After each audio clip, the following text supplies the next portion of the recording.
Thank you, Mr. Speaker, and I want to thank my friends, Mr. Engel, the lead Democratic co-sponsor of this bipartisan legislation, as well as Mr. Terry, who has helped champion this not only in this Congress, but for the last number of years as well.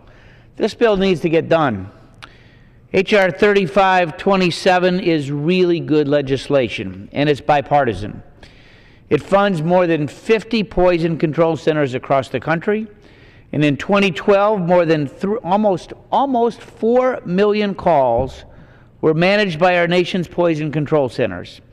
These centers and the physicians, the nurses, the pharmacists, and toxicology specialists who staff them save lives by providing free and confidential health services regarding potential exposure to harmful toxin 24/7 and in 150 different languages.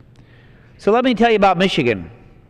The Michigan Regional Poison Control Center at DMC Children's Hospital in Detroit is one of the largest and busiest poison centers in the country, offering leadership in new data collection processes and identification of new trends in poisoning.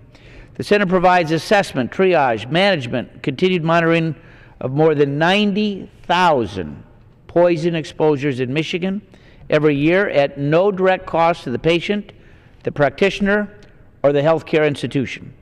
Poison centers like this save money, as many of these crisis calls avert an expensive trip to the emergency room.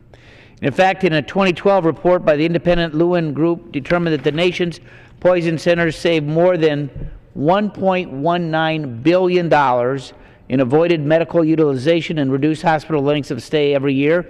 In addition, every $1 of funding saves about $13 in unnecessary health care costs and lost productivity in the country. Our nation's poison centers exemplify successful public-private partnerships. If I could have another 30 seconds. Yield the gentleman an additional 30 seconds. The gentleman is recognized for 30 seconds. Thank you again. Our nation's poison centers exemplify successful public-private partnerships, with federal funds providing only 18% of the poison center budget. That partnership saves the federal government a lot of money, while also delivering access to critical services for Americans across the country, let alone the lives that we save. So I would ask every one of my colleagues to support this very important bipartisan legislation. And again, I want to commend the leadership of Mr. Terry and Mr. Engel for their continued effort on this to get her done. I yield back the rest of my time.